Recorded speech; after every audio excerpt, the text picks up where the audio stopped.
अध्याय 40। खलनायक सोचता है। भाग 1। भले ही आपका व्यक्तित्व खराब हो, आप मेरे हैं। खलनायिका चौंकाने वाले शब्द बोल रही थी। शैल ने भी शब्द उगल दिए और मेरे उत्तर की प्रतीक्षा करने लगा। ऐसी ही स्थिति एक बार पहले भी हुई थी। जवाब में मैंने डिटेक्शन मैजिक का इस्तेमाल किया। क्या ऐसा हो सकता है कि उसने फिर से उन अजीब गोलियों में से एक और ले ली हो? नहीं, ऐसा लगता है कि उसने ऐसी कोई गोलियां नहीं ली। तो फिर क्या वह पागलों जैसा व्यवहार कर रही है? वह फिर से उस समय जैसा अभिनय कर रही है। ठीक उसी समय दरवाज़ा खुलने की आवाज़ सुनाई दी। शैल ने आंखें चौड़ी करके दरवाजे की ओर देखा। ये ड्यूक जेस्पेन था। वह बिना खटखटाए कमरे में दाखिल हो गया था। जाहिर तौर पर ड्यूक जेस्पेन ने शैल की बातें सुन ली थी, क्योंकि इस समय उनका मुंह खुला हुआ था। खैर, शैल की टिप्पणियां बिल्कुल चौंकाने वाली थीं, बिल्कुल अविश्वसनीय। वह निश्चित रूप से आश्चर्यचकित हुआ, लेकिन फिर उसके मुंह के कोने थोड़े ऊपर उठे।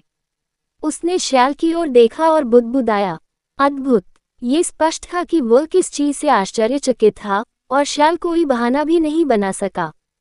हाँ, यही तो उसने स्वयं कहा था। उसके पास कोई बहाना कैसे हो सकता है? शैल ने चुप रहना बेहतर समझा, क्योंकि उसका चेहरा लाल हो गया था। ड्यूक जेस्पेन ने कमरे के चारों ओर देखना शुरू किया। वह मेरे अस्पताल के बिस्तर के बगल में पड़ी कई दवाओं को देख रहा था। उनका निरीक्षण सिर्फ दवा तक ही सीमित नहीं रहा। उसके बगल में हर्बल जूस के पैकेट थे। यह विशाल राशि काफी आश्चर्यजनक रही होगी। मुझे आश्चर्य है कि वह कितनी चिंतित थी। बहुत सारी दवाएं हैं। दरअसल शैल ये दवा मुझे कुछ कड़वा खिलाने के लिए लाया था। ड्यूक जेस्पेन ने इसे गलत समझा कि शैल को मेरी चिंता है। ये हैं, मैं उसे कुछ कड़वा खिलाना चाहता था। वह शैल का बहाना था। फिर उसने अपना मुंह बीच में ही बंद कर लिया। यह एक ऐसा बहाना था जिस पर कोई विश्वास नहीं करेगा। तुम्हें तो मुझे कुछ कड़वा खिलाना था, फिर इतनी सारी दवाइयां क्यों लाए? ये बकवास था। ड्यूक ऑफ जेस्पेन ने अपनी बेटी के अनाड़ी बहाने पर अपनी हंसी रोक ली। तो इस स्वादिष्टता से क्या मतलब? ड्यूक जेस्पेन उन साइड डिशों को देख रहे थे जिन्हें मैं खा रहा था। यहाँ तक कि ड्यूक जेस्पेन भी, जो आमतौर पर भरपेट खाना खाते थे, भोजन से आश्चर्यचकित रह गए। ये भी उस दुष्ट औरत की अकेले खाना खाने और मुझे छेड़ने की योजना का एक हिस्सा था। यहाँ तक कि जब उसने अचानक मुझे कुछ साइड डिश दी तो मैं भी हैरान रह गया।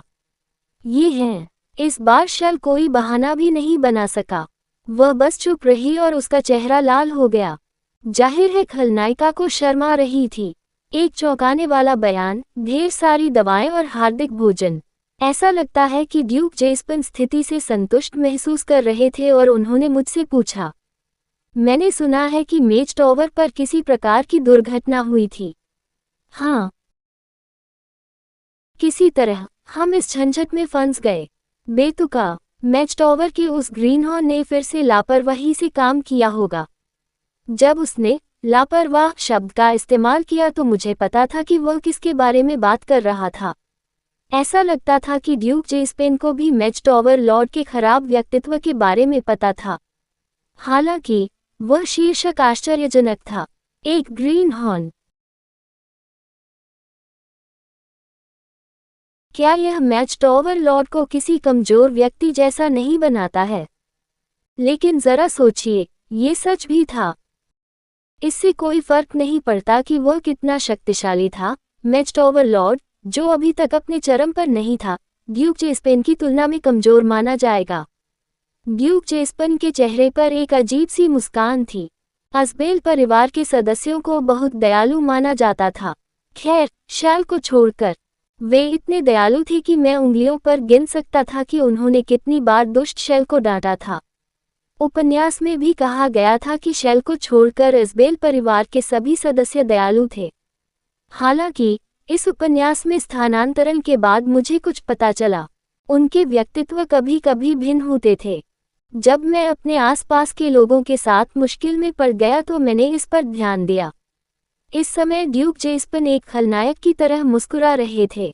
उसने अपना सिर ऐसे हिलाया मानो उसने मेज टॉवर लॉर्ड से बदला लेने की कसम खाई हो। अचानक उसकी अभिव्यक्ति नर्म हो गई। इस बार ऐसा लग रहा था कि वह मैज्ड ओवरलॉर्ड के अलावा किसी और चीज के बारे में सोच रहा था। फिर उसने शैल की ओर देखकर कहा, शैल, क्या आप एक तरफ हटेंगे ताकि मैं एक पल के लिए एरन से बात कर सकूं? शैल आज्ञाकारी ढंग से खड़ा हो गया। संभवतः यह उसके लिए बहुत शर्मनाक रहा होगा जब ड्यूक जेस्पेन ने पहले चौंकाने वाली टिप्पणी सुनी होगी। उसके अनुरोध के जवाब में, जिसका वह आमतौर पर विरोध करती, उसने उसकी बात मानी और कमरे से बाहर चली गई। अब मैं ड्यूक जेस्पेन के साथ एक निजी बैठक कर रहा था। ड्यूक जेस्पेन कुछ सोच रहे थे। उनके विचार स्पष्ट थे। वह शायद इस बारे में सोच रहा था कि मेरे और शैल के रिश्ते को आगे बढ़ाने में कैसे मदद की जाए।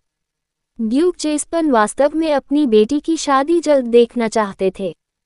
तभी उसने अचानक अपनी आंखें खोल दी। ड्यूक जेस्पेन, जो पहले सुखद सोच रहा था, गायब हो गया था और उसने कांपती आवाज में पूछा, क्या ये संभव है कि तुम सचमुच शैल के बंधुए के समान जीवन बिताओगे? कहानी खत्म। अलविदा।